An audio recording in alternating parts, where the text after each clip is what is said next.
Përshëndetje gjithëve, përshëndetje, ja kur i takojmë sërish në këtë video të radhës, unë jam Linda dhe ju po ndiqni programin më të ri dedikuar diasporës shqiptare, Zëri i Diasporës. Ne takohemi përmes një lidhje Skype sërish dhe sot unë kam të ftuar një personalitet shumë të njohur nga politika shqiptare, deputetin e Partisë Demokratike, zotin Edmond Spaho. E kam në një lidhje Skype nga Tirana. Zoti Spaho, mirëmbrëma dhe mirë se erdhët në programin Zëri i Diasporës. Mirëmbrëma dhe faleminderit për ftesën. Faleminderit juve. Le ta fillojmë me një pyetje të përgjithshme, fillimisht duke parë edhe shqetësimin që ka pasur Partia Demokratike për sa i përket votës së diasporës, mënyrës se si ajo do votojë dhe duke nisur edhe nga procesi i regjistrimit, pra për sa i përket dokumentacionit, sepse ka pasur disa problematika që shqiptarët e diasporës kanë patur gjatë procesit të regjistrimit. Si ka vijuar gjithë ky proces dhe a është përmirësuar sadopak dhe më pas do kalojmë tek mënyra e votimit të diasporës. Po s'parim duhet të them që është një arritje e madhe që diaspora më së fundi do të votojë në zgjedhjet e 11 majit. Dhe kështu do të vazhdojë edhe në zgjedhjet tjera që do të ketë vendi. Duke pasur parasysh kontingjentin e madh shqiptarëve që jetojnë jashtë, mendoj që është një arritje e cila shpreh edhe forcën e diasporës, rëndësinë e diasporës në vendimarrjet politike të vendit. Dhe është mirë që diasporës i është dhënë ky mekanizëm. Ne do të dëshironim si Parti Demokratike të kishte më shumë lehtësira në procesin e regjistrimit. Dhe ju e dini që nuk janë pranuar të regjistrohen shqiptarët të cilët zotrojnë dokumentat huaja identiteti apo pasaporte. Do të keni parasysh që nga viti 1990 deri më sot kanë kaluar 30 e ca vjet që gjenerata e parë e shqiptarëve të Shqipërisë post-komuniste u vendos në Evropë dhe në Amerikë. Pra gjatë se periudhe një pjesë e konsiderueshme e emigrantëve nuk e kanë ndjerë të nevojshme që të kenë dokumentat e identifikimit të vendit mëm, pasi për arsye nga më praktike, nga më të ndryshme, dokumentat e huaja janë më se të mjaftueshme, edhe për të ushtruar të drejtat e tyre që ata atyre mund t'ju nevojiten në vendin mëm. Për shembull, këto problemet e udhëtimit nuk ekzistojnë në asnjë rast dhe përjedhoi nuk ka pse të paguajnë edhe për pasur dokumentat shqiptare. Kështu që mendoj që për gjithë të kohë kaq të madhe, gjithë këto vite që kanë kaluar, kontingjenti atyre të cilët nuk kanë dokumenta identifikuese shqiptare është shumë i madh. Përjedhoi ne po privojmë ata nga e drejta për të votuar në Shqipëri. Kjo çështje u ngrit vazhdimisht në Kuvendin e Shqipërisë. U bën propozime nga ana e Partisë Demokratike, por për fat keq Partia Socialiste nuk pranoi që të bëheshin ndryshimet në kodin zgjedhor dhe të mund të lejojë që edhe ky kontingjenti emigrantëve të mund të votojë në Shqipëri. Zoti Spar, pra ju po thoni që ka një numër ende të lartë të shqiptarëve që ju është mohuar e drejta e regjistrimit për shkak të dokumentacionit. Pra fakti që ata kanë dokumentat huaja dhe është hedhur poshtë i tillë. Por ne konkretisht që flasim ka një numër prej 294.000 shqiptarësh që janë regjistruar deri më tani dhe 245.000 kërkesë që janë miratuar tashmë nga diaspora. Pra është një numër goxha i lartë i pjesëmarrjes së shqiptarëve në këtë zgjedhje. Si e konsideroni këtë shifër? Mendoni që është një shifër reale dhe që do përkthehet vërtet në fletë votimi nesër? Unë mendoj që interesi është jashtëzakonisht i madh. I ka kaluar pritshmëritë. Që të jemi të sinqert, askush nuk mendonte që regjistrimi i shqiptarëve për herë të parë, duhet pranojmë që është hera e parë, për të marrë në pjesë në zgjedhjet e Shqipërisë, do të ishte në këto nivele. Nëse do ta krahasosh me Kosovën, e cila ka kohë që ja ka dhënë të drejtën e votimit emigrantëve kosovar, shifrat janë me herë më të larta. Nga ana tjetër, nuk mund mos vënë dukje edhe numrin e madh të refuzimeve, që duket edhe në shifrat tuaj, që tregon që ka një ngërç në regjistrimin e emigrantëve. Domethënë, një pjesë e tyre nuk kanë mundur që të regjistrohen në përputhje me kuadrin e miratuar legjislativ. Kryesisht kjo mendoj unë për dokumentat cilat vërtetojnë vendqëndrimin e tyre. Pra ka disa kërkesa rigoroze të cilat përjashtojnë një pjesë tyre nga e drejta e regjistrimit. Që është diçka që do të duhet shikohet në të ardhmen edhe të gjendet një zgjidhje. Pra, banesat e shqiptarëve diasporës vijojnë të jenë një problem, akoma sepse fleta votimi do dërgohet në banesën e tyre dhe banesa nuk është koncize dhe sakt, do ketë problematika. Po, pyetja ime është, jam kurioztar për ditur sepse është refuzuar kërkesa juaj nga ana e Partisë Socialiste për të pranuar votimi me dokumentet huaja. Po, argumenti ishte ky që nuk mund të ka përcehet kushtetuta, e cila thotë që kanë të drejtën e votës ata cilët janë pajisur gjithë shtetasit shqiptar që banojnë në Shqipëri ose jashtë saj, dhe të pajisur me një dokument identifikimi shqiptar. Sipas tyre, nëse do të pranohej propozimi që të votojnë edhe ata të pajisur me dokumentat huaja, kjo do ta zgjeronte pafundësisht rrethin dhe do të duhej që të bëheshin ndryshime kushtetuese. Që për mendimin tim nuk është një argument i qëndrueshëm, edhe arsyeja thonjza që u nxorr që Komisioni Qendror i Zgjedhjeve nuk mund të administrojë edhe këto kërkesa, pra software-i nuk i administron dot këto kërkesa, nga sa doli më vonë software-i ishte në gjendje që të administronte edhe kërkesat e shqiptarëve të cilët zotrojnë vetëm dokumentacion të huaj identiteti. Pra, ka munguar dëshira vullneti politik për të pranuar edhe këtë kontingjent të emigrantëve.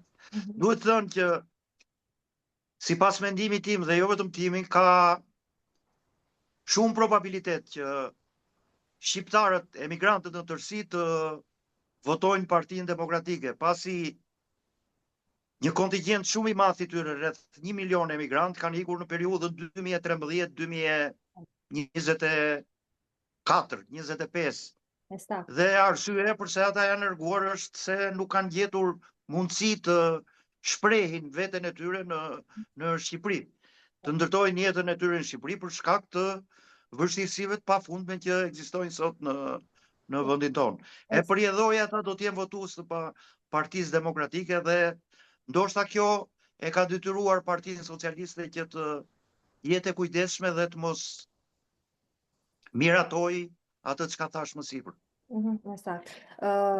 Ne do kthehemi sërish tek vota e diasporës, por do doja të dija pak planin e Partisë Demokratike. Është bërë publik, unë kam pasur shansin tani edhe përmes intervistave tjera, por konkretisht çfarë ka diçka një pikë të programit ambicioz që i tërheq shqiptarët e diasporës për të kthyer, për të investuar në vendin e tyre, dhe për ata shqiptarët e diasporës që duan të qëndrojnë në vendet ku ata kanë krijuar jetesën tashmë prej vitesh. A ka një plan mbështetës për ta? Unë mendoj që premtimi më i rëndësishëm për shqiptarët e diasporës është që ta bëjmë Shqipërinë të jetueshme. Pra, shqiptarët e diasporës do të vinë kur të kuptojnë që Shqipëria është një lloj si dhe vendet e tjera europiane, drejt cilës, sikurse janë vendet e Bashkimit Evropian, drejt të cilit ne inspirohemi që të antarësohemi.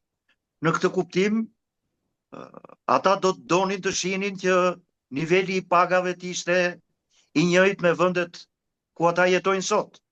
Do të deshin që niveli i pensioneve të ishte i njëjtë me vendet ku ata jetojnë sot. Do të deshin që administrata të ishte po aq eficiente sa është edhe në vendet e Bashkimit Evropian apo në Shtetet e Bashkuara të Amerikës. Do të deshin që korrupsioni të luftohej po aq forca luftohet edhe në këto vende. Do të deshin një infrastrukturë solide që t'i shërbejë zhvillimit të vendit. Shumë më pak burokraci, shumë më tepër një ekonomi funksionale.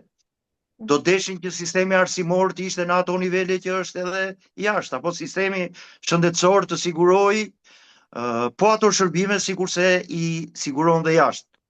Dhe kjo, mendoj unë, është arsye sepse emigrantët do të mbështesin Partinë Demokratike, sepse për gjitha këto çështje ne kemi paraqitur një program i cili do të bëjë mundur që Shqipëria të shpejt të në harkun e disa viteve të mund transformohet në një demokraci funksionale dhe në një shtet modern. Të mos harrojmë që Shqipëria vuan shumë nga mungesa e fjalës lirë, nga arbitrarizmi i shtetit, nga përndjekjet për shkak të bindjeve politike, duke u kthyer në një mini republik si ajo ruse apo Turqia erdoganiste. Kështu që një program i tillë mendoj që do të jetë dhe është i pëlqyeshëm edhe për emigrantët dhe do të dëshironin ta shikonin sa më shpejt të implementohej. Ndërkohë për ta do të parashikohen edhe masa favorizuese. Ndjes, sa i përket funksionimit të konsulatave, do ketë konsulata në shtetet ku emigrantët jetojnë, pra në diasporë, në që të kenë një urlidhse me Shqipërinë?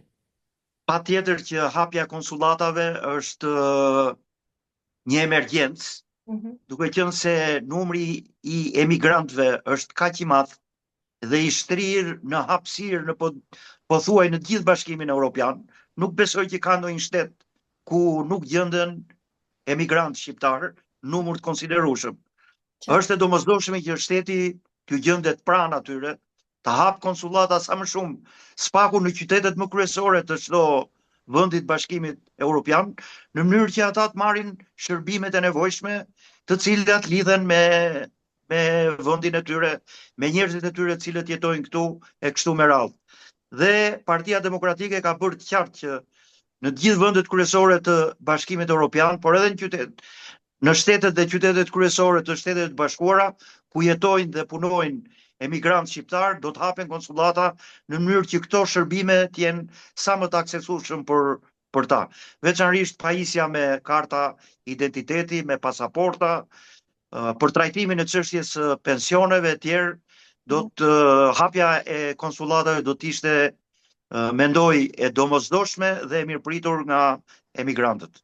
Pra kjo është një propozim që unë e kam parë edhe nga ana e Partisë Socialiste, që zoti Rama ka pasur takime me shqiptarët e diasporës dhe vijon të propozoj faktin e realizimit të këtij projekti në të ardhmen. Po, Partia Socialiste do të mund ta kishte bërë këtë në harkun e 8 viteve, 12 viteve që qeverisin, dhe nga ana tjetër do të mund ta kishte modernizuar sistemin e shërbimit nëpër konsullatat shqiptare, ku shqiptarët presin me ditë e me javë të tëra në radhë për të marrë shërbimin, deshet me një burokraci nervangritëse e pagatshme që të bëjë më të mirën për emigrantët, cilët duhet thënë që udhtojnë me qindra kilometra për të shkuar në konsullatën më të afërt për të marrë shërbimin. Kështu që premtimet e zoti Rama tingëllojnë pak të çuditshme, në një kohë kur ai mund t'i kishte realizuar këto, sepse në harkun e 12 viteve ka pasur gjithë kohën e mundshme dhe vullnetin, edhe qeverisjen, edhe burimet financiare, që të mund t'i kishte hapur këto konsullata. E qartë.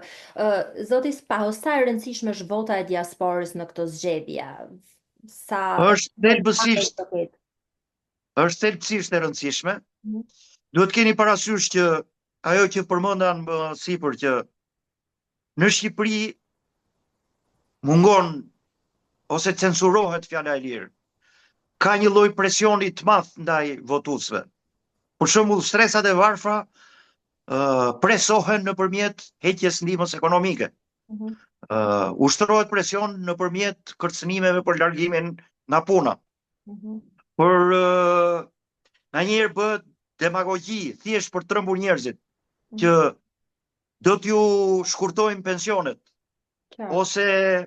ose kërcënime të kësaj natyre. Përjedhoj, ekziston një lloj frike, sidomos në zonat rurale, për të mos humbur edhe shërbimet më minimale për të garantuar jetesën. Krejt e kundërta ndodh me emigrantët, të cilët jetojnë në një ambient demokratik dhe nuk janë mësuar me kërcënime dhe sjellje të kësaj natyre nga ana e qeverisë.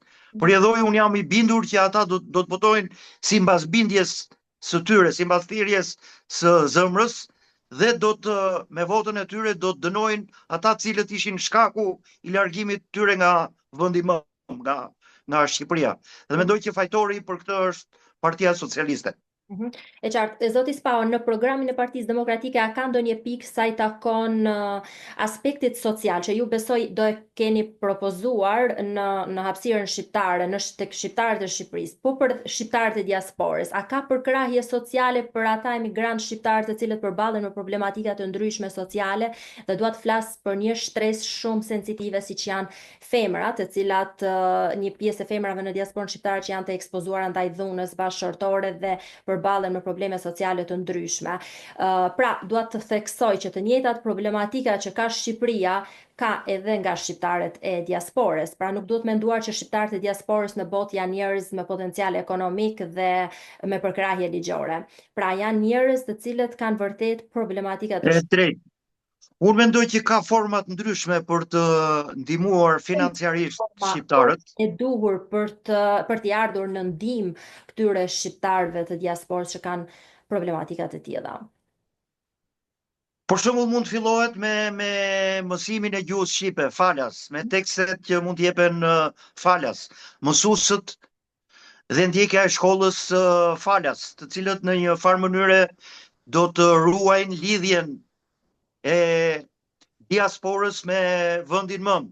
Por më pas, sikurse e përmendët edhe ju, mund të kalohet edhe me programe të tjera të cilat të natyrës që ju sapo folët, me forcimin edhe financiar të shtetit dhe alokimin më shumë fonde për diasporën e cila jeton jashtë vendit.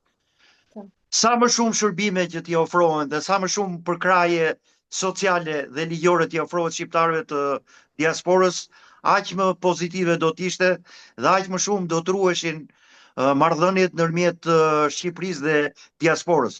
Për shembull, njoja e pensioneve është një fushë ku mund të bëhet shumë.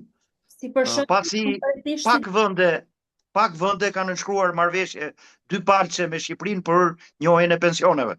Janë ato me Greqinë dhe me Italinë, por shqiptar ka me qindra mira në Gjermani, në vendet nordike, në Angli, në Shtetet e Bashkuara, dhe ka ardhur koha që të fillohet e të punohet me intensitet për marrëveshje dypalçe për njohjen respektive të pensioneve. Një qartë. Zoti Spao, të rikthehemi edhe një herë tek vota e diasporës, sepse është shumë e rëndësishme tani, po afrohen ditët dhe do vi fleta votimit për shqiptarët e diasporës nga fillimi i prillit, dhe a është informuar mjaftueshëm diaspora shqiptare se si do votoj? Unë mendoj që ajo pjesë e cila është regjistruar, tashmë ka arritur të siguroj informacionin e nevojshëm për procesin e votimit, i cili kërkonte në radh pa regjistrimin, dhe më pas KQZ-ja nëpërmjet postës ndërkombëtare, dhe nga sa kam dëgjuar sot është në këto 2 ditë dje dhe sot, pasi KQZ-ja është në punë të vazhdueshme për shkak të afrimit të datës së zgjedhjeve, është miratuar kompania e cila do të bëj transportin e fletëve të votimit dhe kosto për një fletë votimi. Nga buxheti i shtetit janë alokuar e 10 milion euro për të përballuar këtë proces, dërgimin e fletëve të votimit dhe marrjen e tyre. Ajo që është e rëndësishme, mendoj unë, është që të dihet nga emigrantët që fleta e votimit do të dorëzohet në mënyrë individuale, që posteri do të kërkoj vetë personin dhe kartën e identitetit për të marrë fletën e votimit. Dhe do të shkohet deri në 3 herë në shtëpinë e emigrantit. Më pas, supozohet që fleta e votimit nuk është marrë dhe nuk do t'i dorëzohet. Pra, kjo është një çështje që duhet të jenë të qartë emigrantët për të mos bërë, si me thënë, çvleftësimin e mundësisë për të votuar. Nga ana tjetër, duhet pas parasysh që të mos bien propagandës për të propagandës qeveritare që do të kontrollohet fleta e mënyra se si votohet, pasi nuk ka asnjë mënyrë për të kontrolluar mënyrën e votimit. Emigrantët mund të jenë të qetë dhe për më tepër nuk ka asnjë mënyrë që vota e tyre të tjetërsohet. Që ajo që është vendosur në zarfin tashmë ku është shprehur vullneti i tyre, të mund të tjetërsohet, të ndryshohet në gjatë rrugës për të ardhur në vendin mëm. Legjislacioni është tepër i saktë, edhe i ashpër me ata të cilët mund të tentojnë që të hyjnë aventurave të tilla. Pra i garantojmë emigrantët që vota do të jetë e fshehtë, dhe vullneti i tyre do të respektohet ashtu si ata do ta vendosin në zarfin përkatës. Gjithashtu do jenë 3 zarfe që do vinë tek secili person individualisht në diasporë. I njëjti zarf do të tentohet, nëse nuk arrin të dorëzohet, do të tentohet deri në 3 herë. Pra postieri do të vijë deri në 3 herë derisa ta dorëzojë zarfin përkatës me fletën e votimit tek personi i cili ka emrin në zarf. Por unë po flisja për fletën e votimit. Fleta e votimit do t'i dorëzohet së bashku me aksesorët që ju zotëngoj, do t'i dorëzohet çdo emigranti në dorë. Nuk do të ketë një dorëzim familjar, të themi që në këtë familje ku votojnë 4-5 individ, do të dorëzohen 4-5 zarfat në të njëjtën dorë. Çdo individ do të marrë vetë zarfin e tij. Në e qartë. Shumë e qartë kjo. A besoni tek procesi që nga momenti i votimit dhe dorëzimit të votës, më pas procesi i numërimit, ma përshkruaj pak si do jetë pjesëmarrja e partive politike në procesin e monitorimit të numërimit të votave? Numërimi i votave do të bëhet në KQZ, mbi bazën e qarqeve, do të bëhet nga partitë politike, nga numërues të përzgjedhur, të propozuar nga partitë politike në përputhje me ligjin, e përjedhoj nuk do të ketë asnjë mundësi që vota atje të tjetërsohet. Transparenca do të jetë e plot, pasi do të transmetohet nga televizionet i gjithë procesi që nga hapja e zarfeve, si themimi i tyre, numërimi i votave për partinë politike, por edhe për individët të cilët konkurrojnë në lista hapur. A mendon se do ketë manipulime të votës së diasporës dhe... Jo, në asnjë rast nuk mendoj që... Mendon se do ketë votat pavlefshëm për shkak të ndoshta ngatresave apo të vetë gabimeve që mund të bëjnë shqiptarët e diasporës? Mendoj që këtë radhë procedura e votimit është më e thjeshtë se në zgjedhjet e kaluara. Pasi në zgjedhjet e kaluara votohej për 2 numra, individët ishin rankuar mbi bazën e numrave. Kandidatët për deputet. Pra votoi një numër për partinë, koalicionin, dhe një numër për individin. Dhe kjo bënte që shpesh herë të ngatrohej numri korrespondues i koalicionit apo i partisë me numrin e kandidatit për deputet. Në zgjedhjet e këtij viti, kandidatët për deputet janë të regjistruar me emër dhe mbiemër, jo me numër. Pra do të votohet koalicioni përkatës, në rastin e Partisë Demokratike numri 1, dhe më poshtë në kolonë zbritet dhe gjendet emri i kandidatit për deputet që ju dëshironi të jepni votën. Gjithashtu duhet të shkojmë zoti Spak që është shumë e rëndësishme që shqiptarët e diasporës duhet të kthejnë sa më shpejt dhe në kohë fletën e tyre të votimit, sepse po patjetër ka edhe kjo ka një afat. Nuk do konsideron më votat e tyre, nëse ata bëjnë kthimin jashtë këtij orari. Gjithë ky informacion do të jetë në ato që ju zot në gojë më parë, që janë instruksionet për mënyrën si votohet dhe deri kur është afati për të dorëzuar tek postieri zarfin me fletën e votimit. E qartë. Si është programi në vimi i Partisë Demokratike për sa i përket takimeve në vijim që ju do keni me diasporën shqiptare? Po ju e keni vënë re që ne kemi pasur një aktivitet intensiv në dy drejtime, identifikimin e gjithë pjesës së djathtë të emigrantëve. Çdo njëri nga struktura e Partisë Demokratike në zonën ku jeton ka identifikuar të afërmit e tij të cilët ndodhen në emigracion. I ka telefonuar, i ka kontaktuar, i ka shpjeguar mënyrën se si regjistrohesh. Tashmë vjen faza e kontaktit që do të vendosim për të marrë fletën e votimit dhe për të votuar. Natyrisht janë zhvilluar shumë takime në diasporë, në Itali, në Greqi, në Gjermani, në Angli, ku drejtues të ndryshëm, deputet, kandidat për deputet, janë takuar me diasporën, i kanë bërë thirrje për pjesëmarrje masive në regjistrim dhe në votim, si dhe kanë kërkuar që të kontribojnë për forcimin e demokracisë në Shqipëri, për ndryshimin, duke votuar Partinë Demokratike. Dhe ne jemi të bindur që diaspora do të reagojë shumë pozitivisht në këtë aspekt. E qartë, zoti Spau, pyetja ishte cila është agenda e radhës e takimeve për sa i përket Partisë Demokratike. Do vijoni do të ketë takime të tjera në të gjithë këto vende që përmenda, nga drejtuesit e lartë, përfshirë zotin Berisha, dhe zonjën Topalli që është e ngarkuar me emigracionin, por edhe me deputet të tjerë në të gjithë këto vende. Qartë. Ishim me zotin Spaho në një lidhje Skype nga Tirana. Unë ju falenderoj shumë zoti Spaho që u bët pjesë e zërit të diasporës. Faleminderit juve. Muat dhe rikthyem dhe njëherë në vëmendje votën e diasporës, e cila është vërtet shumë e rëndësishme për të gjithë në këto prag zgjedhjesh. Unë ju falenderoj dhe juve shqiptarët e diasporës që po na ndiqni përmes kësaj videoje, përmes kësaj lidhje Skype, dhe ju ftoj të gjithëve që të bëni subscribe në kanalin tim në YouTube channel. Faleminderit dhe mezi pres ju takoj në videon e radhës. Deri atëherë, kaloni sa më bukur.